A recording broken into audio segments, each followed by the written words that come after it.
يعني الفيلم ده كان ممكن يبقى ايميل اسهل، يعني ينزلوه بوست على السوشيال ميديا مثلا، حاجه شبه كده، يعني بدل ما نضيع وقت بعض يعني ساعتين وبتاع ورايحين وجايين. طب ليه؟ I saw someone outside today. What is something out there? It's keeping us trapped. Truly it was one of the movies of all time. حاجة غريبة. The Last House. الفيلم ده من أجدد إنتاجات نتفليكس الحقيقة، وده كان المفروض أمارة كفاية صاين يعني إن الواحد يبقى عارف إيه يعني المستوى اللي هو داخل عليه، بس ما سمعتش. الفيلم بيتكلم عن عيلة بعد يوم مطرة غزير بنكتشف إن دي مش مطرة بس ومش جاية تمطر بس، لأ دي حبساهم في البيت، مش هما بس، لا كل الناس اللي في النيبرهود، كل الناس اللي جيرانهم وكده، مش جيرانهم بس، ده كل المنطقه، ده كل الارض غالبا. فانت اول ما تسمع الجملتين دول وعيله بقى محبوسه في البيت وبتاع وفي حاجه غير المطره وبس، خلاص بس فيلم ساعتين هيبقى رعب، شويه ساي فاي، شويه هورر، شويه لاف كرافت هورر، الحاجات اللطيفه دي مفيش. بس اللي حمسني اكتر بقى ان الفيلم ده بطوله 2 ممثلين جماد جدا. فاغنر مورا اللي هو عمل ناركوس، سيفل وور، عمل برضه السنه اللي فاتت سيكريت ايجنت. الراجل عمل حاجات كتير حلوه، والراجل من احسن الممثلين اللي بيشتغلوا دلوقتي.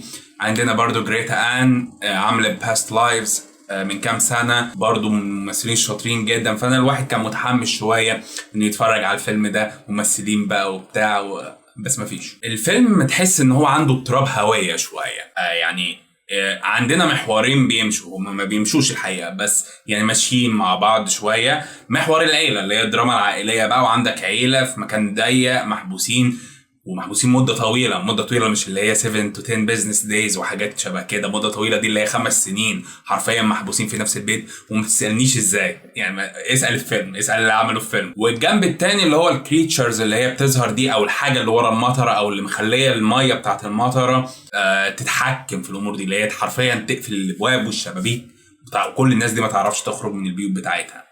ولما تبص لكل جنب لوحده الحقيقه ان ولا جنب خد حق. يعني النص الاول اللي هو بتاع دراما العيله دي، انت المفروض بادئ الفيلم وبتاع وقعدت معاهم في نفس المكان، المفروض تتعاطف معاهم والحاجات دي، مفيش اي تعاطف الحقيقه. الفيلم ما عرفش يبني اي تعاطف ما بينك وما بين الشخصيات ولو بجنيه. ما عرفناش عنهم اي حاجه زياده كاشخاص، يعني احنا داخلين الفيلم عارفين عنهم حبه معلومات، خارجين من الفيلم عارفين نفس المعلومات بالظبط، ولا كاننا قعدنا ساعتين مع الناس دي. ما نعرفش اي حاجه عنهم كاشخاص تميزهم عن العالم من اللي حواليهم، عن جيرانهم، عن اي حد مختلف. تحس ان حرفيا ستيريوتايب شخص وخلاص، اللي هو تحس ان هو كاركتر وخلاص، محطوطه كده بالاسم بس. غير كده انت المفروض عندك وقت طويل تبني بقى دايناميك ما بين الشخصيات والناس تحس انها عيله مع بعضيها بقى وبتاع، وقاعده مع بعض وحابه بعض وبتاع، والترابط الاسري والحاجات اللطيفه دي مفيش اطلاقا يعني. ومعرفش الموضوع ازاي وصل للدرجه دي من انعدام الكفاءه يعني، ومن عدم معرفة ازاي تكتب فيلم زي ده، اللي هو انت ازاي معاك 4 شخصيات منهم 2 ممثلين جماد قوي كده، معاك ساعتين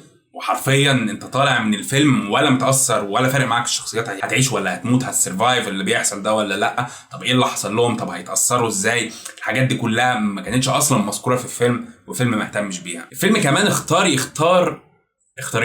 يتجاهل اللي هي السكيل بتاع الموضوع كله. المفروض ده سيناريو نهاية عالم وبتاع، المفروض الموضوع ده جاي عشان يعمل تغيير كامل في المناخ، وشوية تيمات بقى محطوطة وعن علاقتنا بالتلوث البيئي واللي احنا بنعمله في البيئة والحاجات دي كلها، ولا اي حاجة كانت اكسكيوتد كويس، ولا اي حاجة كانت متنفذة بشكل كويس.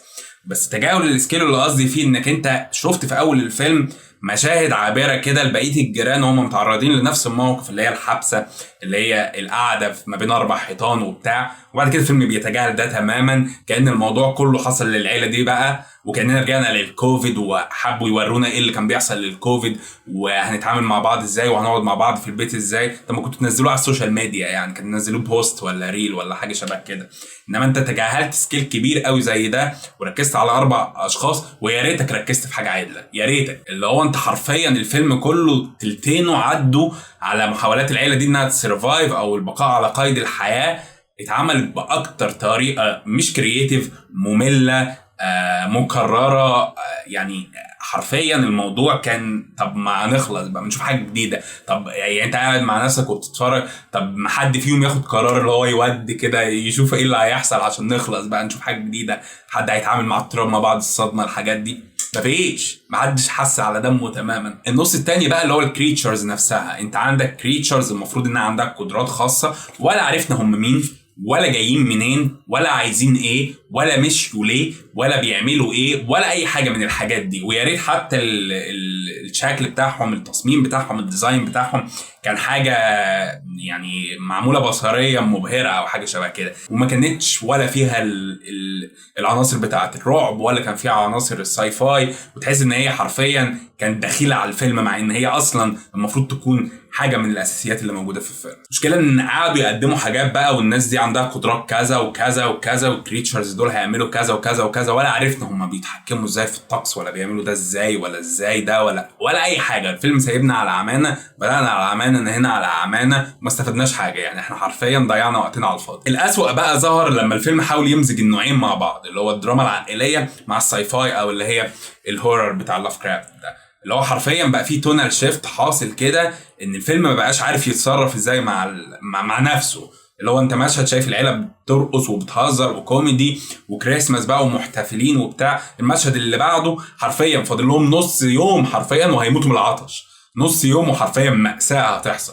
فاللي هو طب ما يعني بالراحه علينا، طيب انت ازاي عامل الاثنين مع بعض؟ وقيس كده بقى على الفيلم كله يعني. فانت جالك احساس ان الناس اللي عامله الفيلم مش عارفه تتعامل مع البريمس او ضيعوا اللي ما بين ايديهم، لان الفيلم لما تبص له من بعيد قبل ما تشوف الفيلم والله يطلع منه كلام، يطلع منه حاجات. اتفرج على الفيلم لما يطلعش منه حاجه خالص يعني، ما ياخدش كلهم جوه. غير كده وده شيء ضايقني جدا، مفيش تاثيرات نفسيه تماما على العيله. يعني انت عندك عيله محبوسه 5 سنين جوه مع بعض في مكان واحد، مفيش حد اتجنن، مفيش حد اتهبل، مفيش حد قرر، مفيش اي حاجه حصلت يعني، مفيش حاجه حصلت ولا شفنا اي تاثير عليهم نفسي. يعني لو انت طب ايه ده لو قعدوا 15 يوم في نفس المكان كان المفروض ظهر تاثير. فانا مش عارف الفيلم تجاهل الموضوع ده ازاي، وده من اسباب ان انت حسيت ان دول مش بشر تتعاطف معاهم. اللي هو ازاي طب على الاقل يا عم يشموا شويه هوا. طيب مفيش. نيجي للاكت الاخير بقى اللي هو كان من اغبى الحاجات اللي انا شفتها في السنين الاخيره.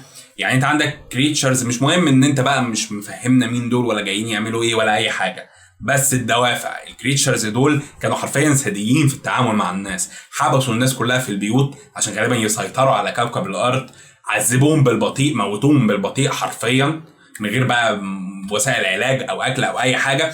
وفجاه علشان اكت اوف ميرسي زي ما بنت قالت في الفيلم، بنت البطل قالت في الفيلم في الاخر، اللي هو حرفيا عشان الاب قرر ما يقتلش او ما يأذيش واحد من الكريتشرز دول، بس خلاص احنا هنسيب العيله دي.